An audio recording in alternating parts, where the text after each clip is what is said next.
Hi guys. This is Regina, and my presentation today is on Cambodia and Cambodian genocide. I got interested in this topic because of a book I read. Let's look at the book. There it is. Um, a book I read in FYS. Obviously the book is called First They Killed My Father by Long. I believe that's how you pronounce her name. And she came to speak last semester at John Carroll, which was pretty cool. I even got to meet her and talk to her, ask her some questions. But it was a pretty gruesome story, and ever since then, and the introduction to the class, I'm interested in it. So let me tell you a little bit about it. Well, first of all, genocide is pretty much when you using destruction or killing methods to pretty much destroy or annihilate any or all parts of a race, national group, ethnic group, religious group, pretty much all those groups, any group that has established themselves, which includes but is not limited to rape for impregnation, mass murder, and the deprivation of the natural needs we have, and we have that keeps us surviving, like water, food, shelter, and clothing. So Cambodia is pretty much this little I can't say small. It's about half the size of California, in Southeast Asia, and they're at first in about 1970 they were pretty calm and civil, until this communist guy named Pol Pot came along and said, "Hey, I don't like this country. I feel like this country would work better if we were all communists and we all lived on the countryside of Cambodia, and we worked that way, where there were basically no government, and they were all pretty much at the same level." So he started a war around 1974, 1975, and which with a group called the Khmer Rouge, and the Khmer Rouge won.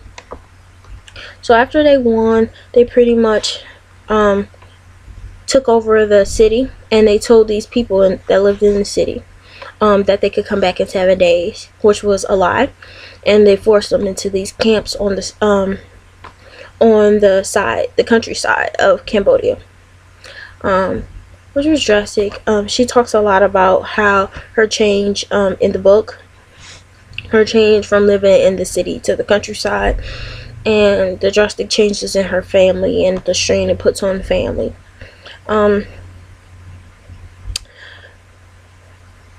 In this genocide lasted for about 4 years, from 1975 to 1979, where pretty much Pol Pot reigned in Cambodia, in his group, the Khmer Rouge.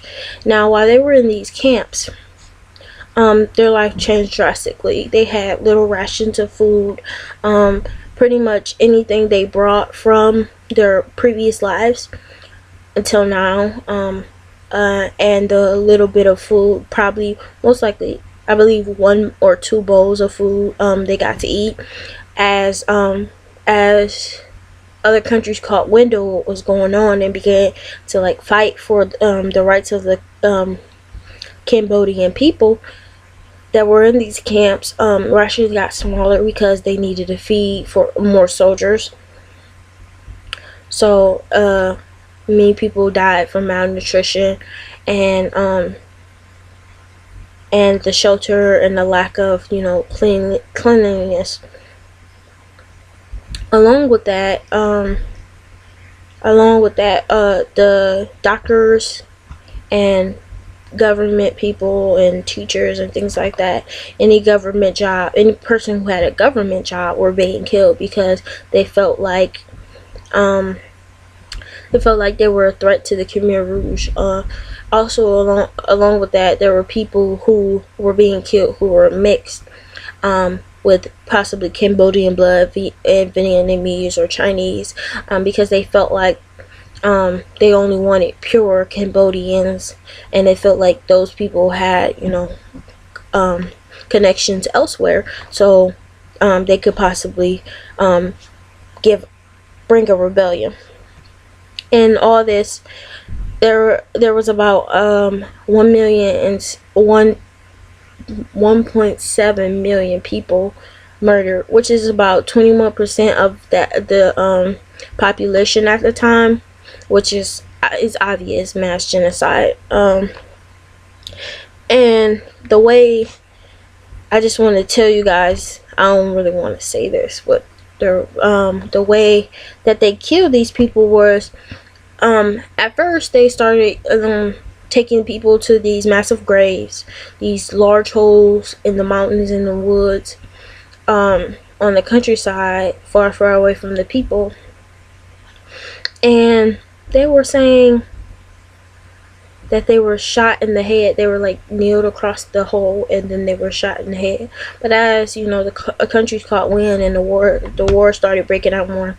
Bullets were scarce. They were getting scarce.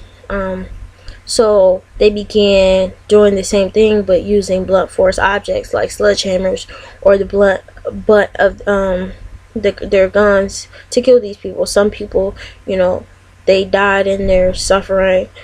Some people died quick. But these massive graves just kept piling up with people constantly. And they just pretty much killed anybody that pretty much did anything wrong. Along with malnutrition, the death of malnutrition, you also have the death of the deaths of what malnutrition caused, because people were stealing food, even though the soldiers threatened lives. People would still steal food because of the people possibly dying in their family, and they needed food. So, and those people that were caught were either beaten seriously to where they couldn't work for a lot of days, maybe 2 to 3 days, which is massive in that time, and or killed. I really chose this topic because I kind of felt like it was drastic, because when she talked about the soldiers coming to get her father, she introduced the topic of lies, and the fact that she never really got closure. When the soldiers came, they told them that her father was going to help about 20 or 30 miles down the road, and they were walking at the time to help this cart that got stuck and broke down, and that he'd be back either tonight or the day after, and he pretty much never showed, which is pretty depressing, because everyone wants closure, and everyone always wants answers to what happened most of the time. But in this case, it didn't happen. So, compared to America, where we have funerals to help deal with the death of a loved one, so many people, 1,700,000 people died without their loved ones knowing, or whatever happened to them, and getting that closure, or possibly dying with them. It's depressing. And it kind of makes me, want to say we need to, speak up about this, because that's an issue that I think everyone should have the right to have.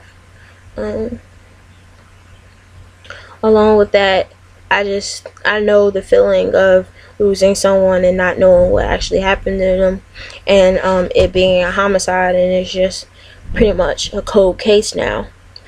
So I know the feeling, and it's not a good feeling. It's very, very depressing, and hurting.